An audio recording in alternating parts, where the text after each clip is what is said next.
तो स्वागत है आप लोग का क्लास में। आप लोग का स्वागत है फोकस स्टडी पॉइंट 2 क्लासेस में आप लोग का स्वागत है।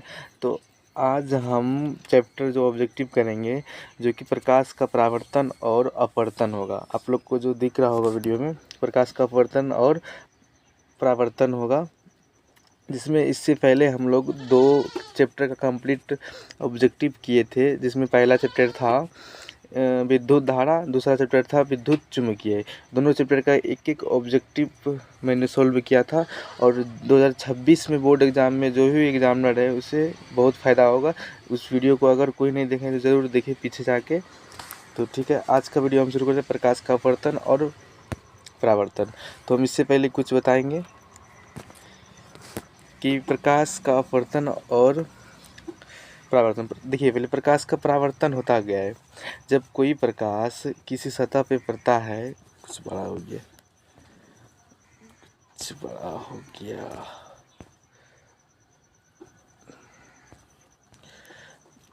जब कोई प्रकाश जब किसी सतह पे पड़ता है, किसी अरे यार,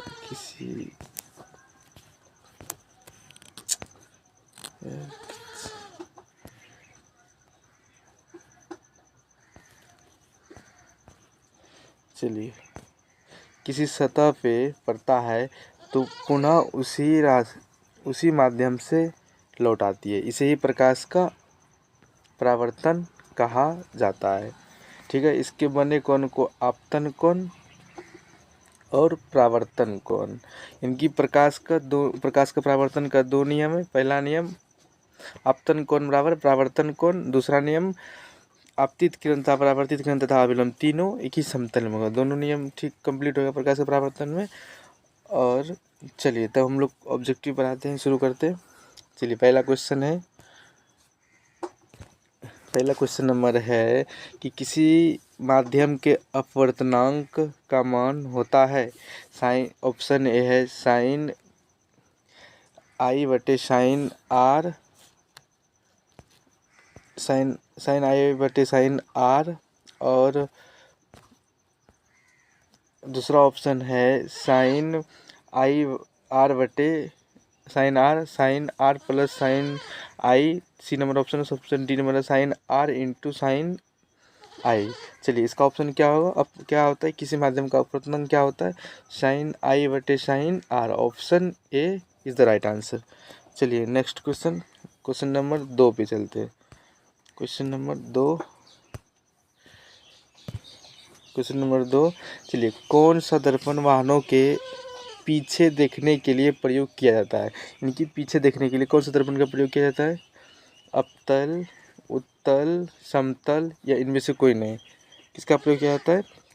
तो इसमें उत्तल दर्पण का प्रयोग किया जाता है। वाहनों के पीछे देखने के लिए उत्तल दर्पण का प्रयोग किया जाता है। ठीक है, यानी कि क्या होता है इसमें पीछे देखने का मतलब, कई सारे गाड़ी उड़ता है तो उसको सारा एक छोटा प्रतिबिंब दिखा के सबको दिखाता है। जब गाड़ी में लगा होता है जो, तो पीछे जो है ना सबको दिखाता है। चलिए नेक्स्ट क्वेश्चन नंबर 3 है, कौन सा दर्पण दाढ़ी बनाने में दाढ़ी होगा, दाढ़ी बनाने में प्रयोग किया जाता है? अवतल दर्पण का, उत्तल दर्पण का, समतल दर्पण का या इनमें से कोई नहीं? क्या होगा इसका आंसर? दाढ़ी बनाने में अवतल दर्पण का प्रयोग किया जाता है। कौन सा दर्पण का? अवतल दर्पण का प्रयोग किया जाता है। चलिए नेक्स्ट क्वेश्चन नंबर 4। तो किस दर्पण से वस्तु का बड़ा प्रतिबिंब बनता है? ऑप्शन ए अवतल, उत्तल, समतल या इनमें से कोई नहीं? तो बताइए, वस्तु से बड़ा प्रतिबिंब किस में बनता है? तो अवतल दर्पण में। तभी तो हम लोग दाढ़ी बनाने में अवतल दर्पण का प्रयोग करते हैं।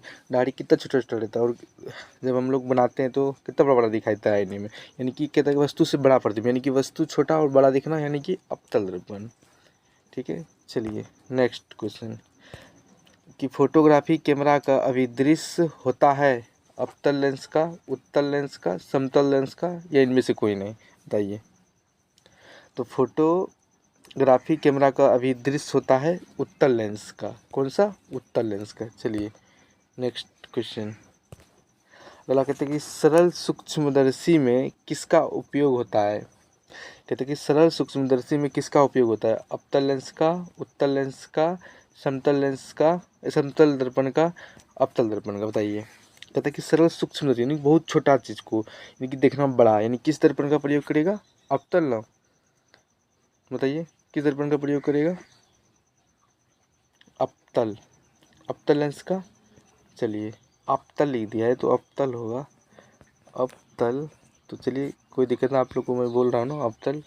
ठीक है चलिए नेक्स्ट क्वेश्चन। कहता है कि प्रतिबिंब का आकार हमेशा वस्तु के बराबर होता है तो दर्पण होगा।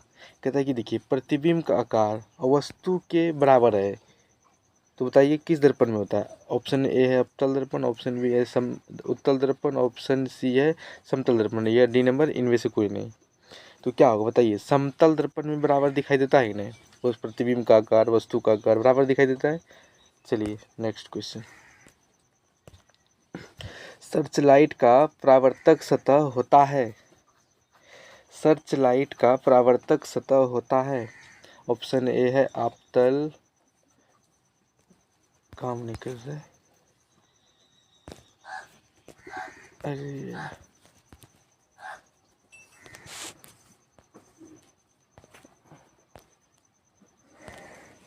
चलिए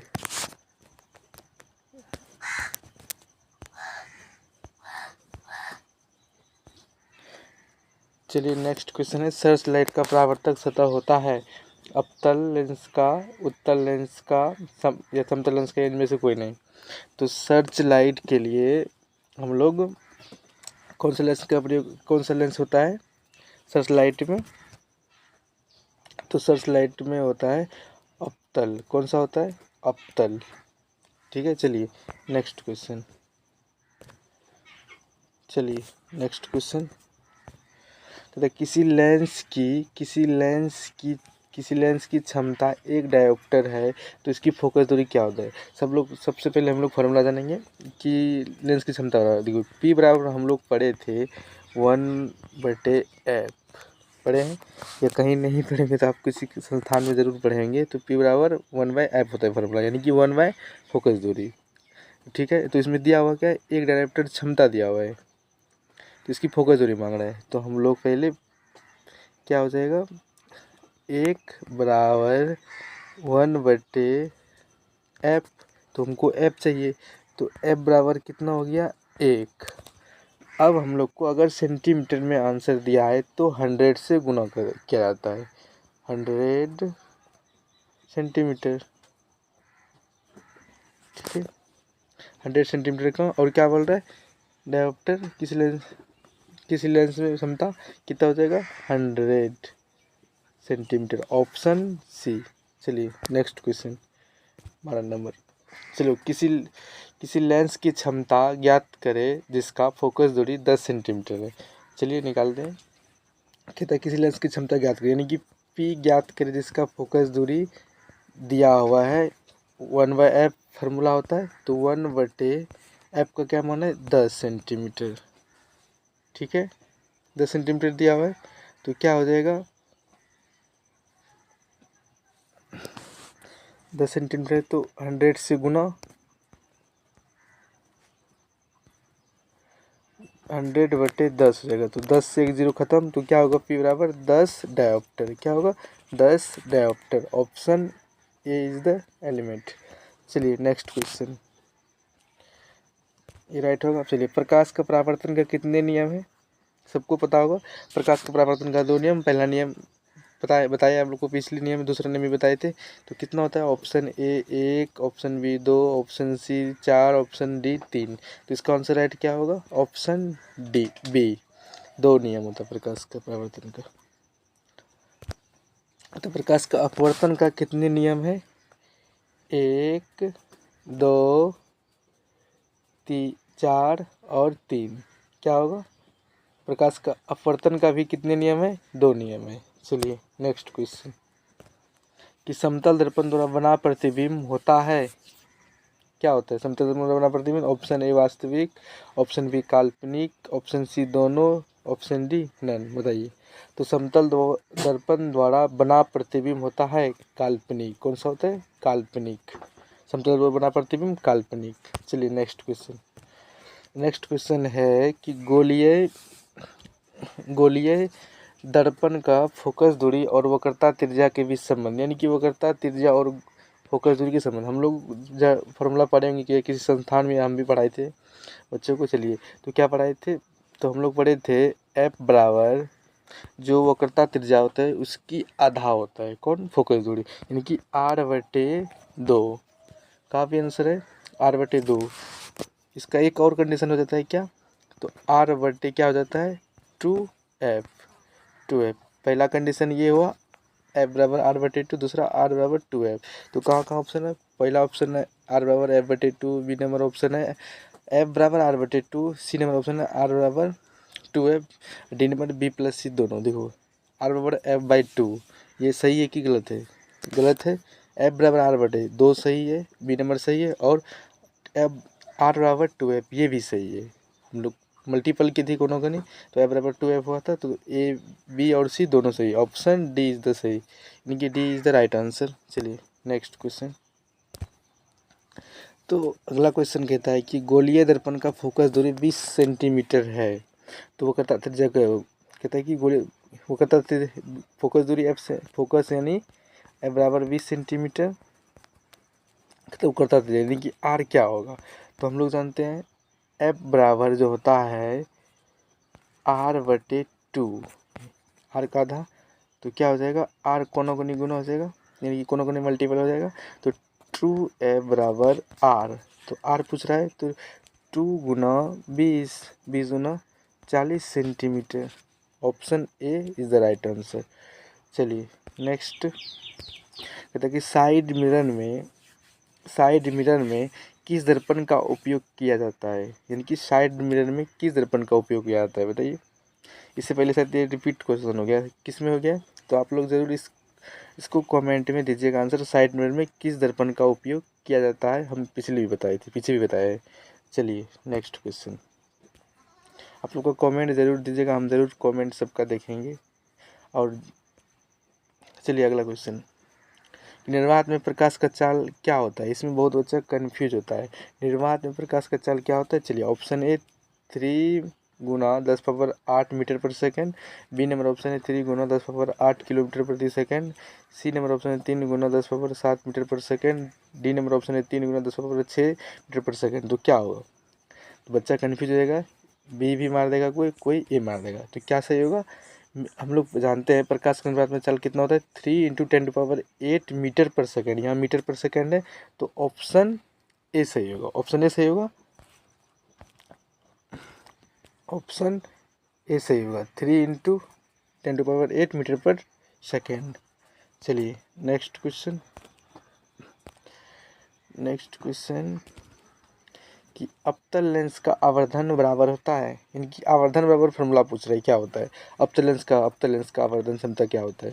चलिए हम लोग आवर्धन क्षमता बराबर पढ़े थे प्रतिबिंब की दूरी तथा वस्तु की दूरी के अनुपात को ही आवर्धन क्षमता कहते हैं, आवर्धन क्षमता ही कहते हैं।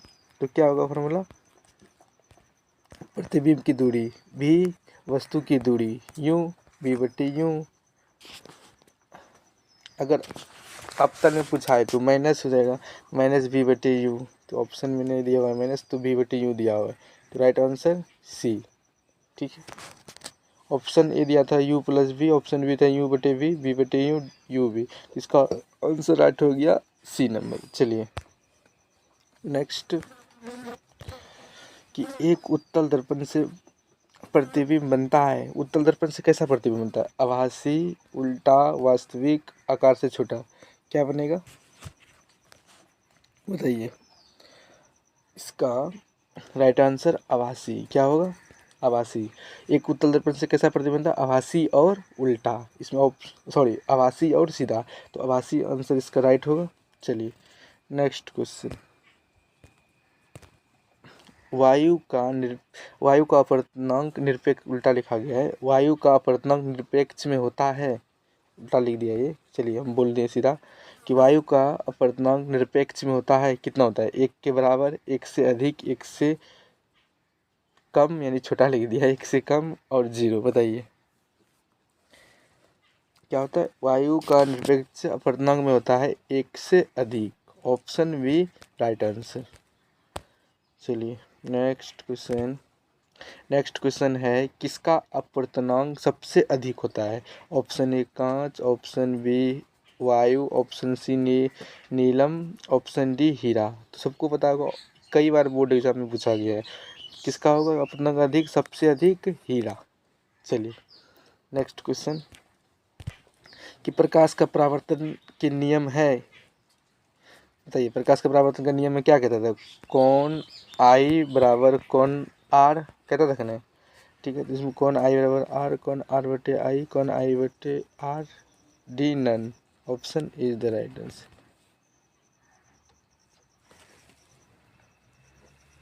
तो मैं आशा करता हूँ आप सबको ये वीडियो अच्छी लगेगी, और जो भी 2026 में एग्ज़ाम देने वाले कैंडिडेट हैं उनको ज़रूर आप शेयर कीजिएगा इस वीडियो को, कि आप भी लाभ उठाए और दोस्त को भी लाभ उठाए। ज़रूर शेयर कीजिएगा और लाइक ज़रूर कीजिएगा, और जो क्वेश्चन कमेंट में छोड़े तो उसको ज़रूर कमेंट में दीजिएगा। तो थैंक यू।